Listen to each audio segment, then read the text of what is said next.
ଭିତରକୁ ଯାଇଥିଲେ କେତେ ସମୟ ସାର୍ ଭିତରେ ରହିଲେ ଆଉ ଚାବି ଭଙ୍ଗା ହେଲା? ଦେଖନ୍ତୁ ଆମର ପ୍ରସ୍ତାବ ଯୋଉ ହେଇଥିଲା ସେ ଅନୁଯାୟୀ ରିଜଲ୍ୟୁସନ ଯୋଉ କରିଥିଲୁ ଆମେ 10ଟା ବେଳେ ଆମର ମିଟିଂ କରିବୁ 10ଟା ପୂର୍ବରୁ ଆମେ ଯାଇକରି ମହାପ୍ରଭୁ ଗୁଣ୍ଡିଚା ମନ୍ଦିର ବର୍ତ୍ତମାନ ଅବସ୍ଥାପିତ ମହାପ୍ରଭୁଙ୍କ ପାଖରେ ଆମକୁ ସମର୍ପଣ କଲୁ ତାଙ୍କ ଆଶୀର୍ବାଦ ମାଗିକିରି ଆଣିଲୁ ଯେ ଆପଣ ନାହାନ୍ତି ଆମେ ଯାଉଛୁ ଆପଣଙ୍କ ରତ୍ନଭଣ୍ଡାର ଖୋଲିବା ପାଇଁ ସେଠୁ ଆଶୀର୍ବାଦ ନେଇ ଆସି ଆମେ 10ଟା ବେଳେ ମିଟିଂ କଲୁ 10ଟା ବେଳେ ମିଟିଂରେ ପ୍ରାୟ 45 ମିନିଟ୍ ଲାଗିଲା ସମସ୍ତ ସଦସ୍ୟଙ୍କୁ ଏସ୍ଓପି ବିଷୟରେ କିଛି ଅବଗତ କରାଗଲା ଏସ୍ଓପି ଡାଇରେକ୍ସନ ଅନୁଯାୟୀ ଆମର 2 ଜଣ ସଦସ୍ୟ ମଧ୍ୟ ସିଲେକ୍ଟ ହେଲା ସେଥିରେ ମୁଁ ଆଜ୍ ଚେୟାରମ୍ୟାନ୍ एंड आमर जो द्वितीय सदस्य सीनियर सदस्य अच्छा डॉक्टर सीबी के महांती आम 2 जन को मनोनीत करागला ये कार्य आम सहयोग करूँ बोली आम तदनुजाई आम 12टा पाखापाखि मंदिर भितर प्रवेश कलु मंदिर भितर प्रवेश करी आम मंदिर भितर माँ विमला को आशीर्वाद नेलु तापर माँ लक्ष्मी आशीर्वाद नेलु कहीं माँ लक्ष्मी होती जगन्नाथ घरणी से संपत्तिर मालिकाणी आशीर्वाद नवा आवश्यक था अध्यापक आशीर्वाद नेलु तापर लोकनाथ महादेव लोकनाथ जो अच्छा अवस्थापित होती लोकनाथ भिक्षा नेलु आशीर्वाद नेलु खोलने अनुमति नेलु कारण से द्वारपाल भाव में अच्छा जगिंट रत्नभंडार पूर्व निर्धारित अनुजाई चाबी सब आसला चाबी द्वारा बाहर रत्नभंडार खोलागला तनखी करागला कौन जिनस केम सब सेप्रे अच्छी तार वीडियोग्राफी कराला शिफ्टिंग पूर्व वीडियोग्राफी कलु शिफ्ट तापर समस्त जिनस को खोलाखोली करी तार जहाँ ठाकुर जहाँ सुना रूपा हीरा मोती मालिक जहाँ किसी थिला सबू जिनस को आम तापाई जो स्थिरीकृत होती रूम से 2टा रूम को आम नेलु से रूम रे सब गुड़ा को पुणी मार्किंग कराला मार्किंग करी ताला पकाला सील करागला से सब वीडियोग्राफी होती से चाबी जेहेतु दैनंदिन गहना सब भगवान तेणु से चाबी तार अधिकृत 3 जन को चाबी हस्तांतर करागला तापर द्वितीय प्रक्रिया ये कार्य को प्राय भीतर भंडार बाहर भंडार शिफ्टिंग प्राय आमको 3 घंटा पाखापाखि लगिगला कष्ट काम तेरे ये बाहर भंडार काम सरला परे आम भीतर भंडार को खोलने उद्यम कलु एसओपी डायरेक्शन अनुजाई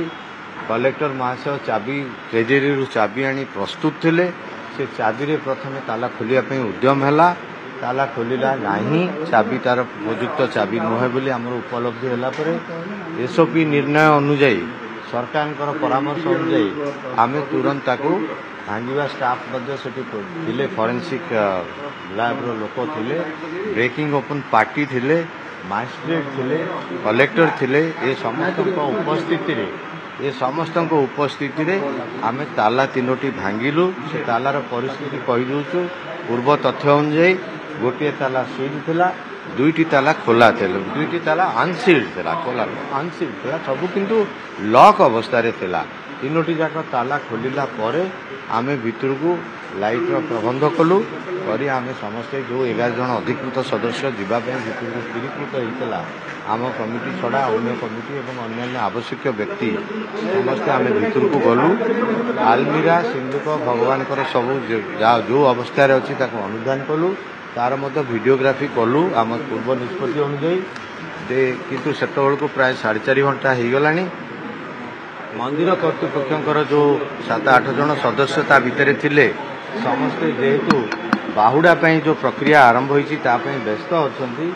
आम आउ समय पाइलु नहीं संपत्तिर तदारख करवा कि संपत्ति को शिफ्ट करने जेहेतु समय है आम से निष्पत्ति नेलु जे आम ये कार्य जो शिफ्टिंग काम ता भीतर से शिफ्टिंग काम आउ गोटे तारीख निर्धारित करी आम से शिफ्टिंग करूँ बोली निर्णय नेलु एवं सेटा को पुणी आउ थे नूतन ताला जेहेतु ताला भांगी जाइला नुआ ताला आगु रखा जाइला सफिशिएंट नंबर ऑफ ताला थिला इंडिपेंडेंट ताला 3टी ताला पड़ा ताला को पुणी सील करागला गोटे ताला ता भीतर सील करागला एवं जोड़े ताला सील कराई जोड़े ताला पड़ी भीतर भंडार से ताला पड़ी सील है से चाबी को सील करा जाई कलेक्टर को दिगला अनुमति दिगला आदेश दिगला से चाबी ट्रेजेरी ପୁଣି ଆମେ ଭିତରେ ବସିବୁ ବା ଭଗବାନଙ୍କର ଲୀଳା ବର୍ତ୍ତମାନ କାର୍ଯ୍ୟକ୍ରମ ସବୁ ରହିଛି ଇଏ 4 ଦିନ ଲାଗିବ ପ୍ରାୟ ସୁନାବେଶ ଅଛି ତାପରେ ଗୁରୁବାର ଅଛି ଶୁକ୍ରବାର ଠାକୁର ଭିତରକୁ ଯିବେ ବୋଲି ଶୁଣାଯାଉଛି ସେ ଭିତରେ ମନ୍ଦିର କର୍ତ୍ତୃପକ୍ଷ ମଧ୍ୟ ବହୁତ ବ୍ୟସ୍ତ ରହିବେ ସେଠି ଯାତ୍ରୀଙ୍କର ଭିଡ଼ ମଧ୍ୟ ପ୍ରବଳ ରହିବ ମନ୍ଦିର ଭିତରେ କାମ କରିବା ସମ୍ଭବ ନୁହଁ ତେଣୁ ଆମେ ନିଷ୍ପତ୍ତି ନେଲୁ ପୁଣି 7-8 ଦିନ ଭିତରେ ଏହି କାମ ସବୁ ବାହୁଡ଼ାର କାର୍ଯ୍ୟକ୍ରମ ସରିଲେ ଆମେ ପୁଣି ବସି ପୁନଃ ତାରିଖ ନିର୍ଣ୍ଣୟ କରିବୁ ସରକାର ଆମକୁ ଅନୁମତି ଦେଇଛନ୍ତି ସେ କାର୍ଯ୍ୟ ପାଇଁ ତେଣୁ ସରକାରଙ୍କର ଆଉ ଅନୁମତିର ଆବଶ୍ୟକତା ପଡ଼ିବ ନାହିଁ ଆମେ ତାରିଖ ଠିକ୍ କରି ଆମେ ତାକୁ ଖୋଲିବାକୁ ଭିତର ଦୃଶ୍ୟ ଶୁଣନ୍ତୁ ଏକଦମ ଆବସଲ୍ୟୁଟଲି ନର୍ମାଲ ଆମେ କୌଣସି ଲୋକଙ୍କର ଶାରୀରିକ କିମ୍ବା ମାନସିକ ସ୍ତରରେ କିଞ୍ଚିତ ମାତ୍ର ମଧ୍ୟ କ୍ଷତି ହେଇନାହିଁ ସମସ୍ତେ ଆନନ୍ଦରେ ଭିତରକୁ ଗଲେ ହରିବୋଲ ସହିତ ଗଲେ ଜଗନ୍ନାଥଙ୍କର ପ୍ରାର୍ଥନା ସହିତ ଗଲେ ଏବଂ ସମସ୍ତେ ଯାହା ତା ଭିତରେ ଆମେ ଆଜି ଯାହା କିଛି କଲୁ ସମସ୍ତଙ୍କ ସହଯୋଗରେ ମରାମତି ଆମେ ଦେଖିଛୁ କିନ୍ତୁ ରେକର୍ଡ କିଛି ହେଇନାହିଁ କାରଣ ସମୟ ଏତେ ହେଲାନି ମରାମତିର ଆବଶ୍ୟକତା ରହିଛି ଆମେ ଉପଲବ୍ଧି କରିଛୁ ଏବଂ ଆମେ ଜିନିଷ ନ ଗଲା ପର୍ଯ୍ୟନ୍ତ ସେଠୁ ନ ବାହାରିଲା ପର୍ଯ୍ୟନ୍ତ ମରାମତି ସମ୍ଭବ ଶୁଣନ୍ତୁ ନମ୍ବର ତ ଡେଫିନେଟଲି 6ରୁ 7 ଯାଏ ବୋଧେ ସିନ୍ଦୁକ ଥିଲା କିଛି ଏବଂ କିଛି ଆଲମିରା ଥିଲା ଆମେ ଦେଖିଛୁ ପ୍ରାୟ 4ଟି ସିନ୍ଦୁକ ଦଉଟି ଆହୁରି ଅନ୍ୟ ଜିନିଷ ବି କିଛି ତଳେ ଏମିତି ଲମ୍ବା ଲମ୍ବା ଜିନିଷ ସବୁ ଅଛି ହଁ ଆପାତତଃ 4ଟି ଆଲମିରା ନା 2ଟା ସାରା 5ଟି ଆଲମିରା ଆଉ ସିନ୍ଦୁକ ଯାହା ମନେ ପଡୁଛି ମୋର ଭିତରେ ଆମେ ଏତେଟା ଦେଖିବା ପାଇଁ ସୁଯୋଗ ଆସିନି କାରଣ ଆଲମିରା ପଛରେ କ'ଣ ଥିବ ଆମେ ଜାଣିନୁ ଆଲମିରା ସିଟ୍ ହେଲେ ତାହା ଜଣା ପଡିବ ଆପଣମାନଙ୍କୁ ଜଣେଇ ଦିଆଯିବ ସାର୍ ଭିତର ଓଦା ଥିଲା କି ସାର୍ ଭିତର ଖୋଲିଲେ ସ୍ଥିତି କେମିତି ଥିଲା ଭିତର ସ୍ଥିତି ସେମିତି ଡିଷ୍ଟର୍ବିଂ ନଥିଲା ତଳ ନିଶ୍ଚିତ ଭାବରେ ଟିକେ କିଛି ଜିନିଷ ଭାଙ୍ଗିକିରି ପଡିଛି ଆମେ ଦେଖିଲୁ ପଥର କିଛି ଅଛି କିଛି ଗୁଣ୍ଡ ଅଛି ସ୍ୱାଭାବିକ ଆମ ଘର ଯଦି ଆମେ ବନ୍ଦ କରିଦେବା ମାସେ 2 ମାସ ଘରେ ଚୂନ ଝଡ଼ିଯାଏ ଗୋଟେ ଘର ଖୋଲା ହେଇନାହିଁ 1985 ପରଠାରୁ ଏଇଟା ସ୍ୱାଭାବିକ କିଛି ଜିନିଷ ତା ଭିତରେ ଝଡ଼ିଛି ପଥର ନିର୍ମାଣ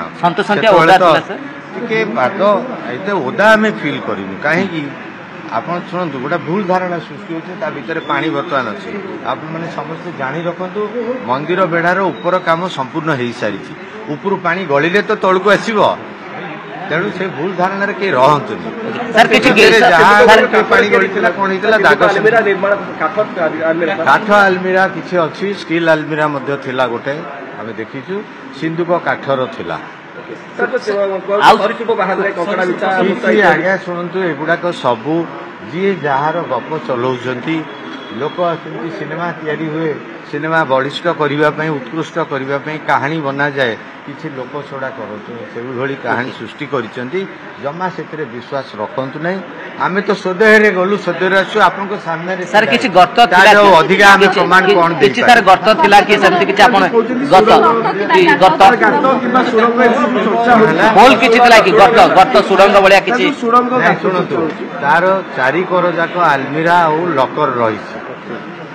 ତେଣୁ ଆମେ ସେଇଭଳି କିଛି ଉପଲବ୍ଧି କରିପାରିଲୁ ଏଇ ସ୍ୱଳ୍ପ ସମୟ ଆଲମିରା ନ ଘୁଞ୍ଚିଲେ ସେଗୁଡାକ ଜଣାପଡ଼ିବ ସାର୍ ସେ ରୁମ୍ଟା କେତେ ବଡ଼ ଥିଲା ପାଖାପାଖି ଆମେ ଅନୁମାନ କରିପାରିବା ପାଖାପାଖି 10 ଫୁଟରେ ନେଇ 15 ଫୁଟରେ 10 ଫୁଟ ହବ ଗୋଟିଏ ରୁମ୍ ସାର୍ ଗୋଟିଏ ରୁମ୍ କହିଲି ଆପଣଙ୍କୁ ଆପଣ ପୁଣି ଆଲମିରା ଯେହେତୁ ହଟି ନାହିଁ ଆମେ ଆଉ ରୁମ୍ ଅଛି ଜାଣିବାର ସମ୍ଭାବନା ରେଜିଷ୍ଟ୍ରେସନ କରାଯାଇଛି ମୁଁ କହିସାରିଲିଣି ଆପଣଙ୍କୁ ଅନୁଭବ ମୁଁ ତ ଭାବୁଛି ବୋଧେ ମୁଁ ସ୍ୱପ୍ନ ଭିତରେ ଅଛି ଆଜି 50 ବର୍ଷ ପରେ ସେ ଅଭିଜ୍ଞତା ଭିନ୍ନ ଅଭିଜ୍ଞତା ଏଇଟା ଠାକୁରଙ୍କ ଆଶୀର୍ବାଦ ଆମେ ନିଶ୍ଚିତ ଭାବରେ ଠାକୁରଙ୍କ ପାଖରେ ଋଣୀ ଯେ ଆମକୁ ଏ ସୁଯୋଗ ଦେଇଛନ୍ତି ଏବଂ ସେ 4.5 କୋଟି ଓଡ଼ିଆଙ୍କର ଯେଉଁ ଆସ୍ଥା ଅବିଶ୍ୱାସ ଯେଉଁ ସୃଷ୍ଟି ହେଇଥିଲା ଆଜି ନିଶ୍ଚିତ ଭାବରେ ତାଙ୍କର ସେ ଅବିଶ୍ୱାସ ଦୂର ହେବ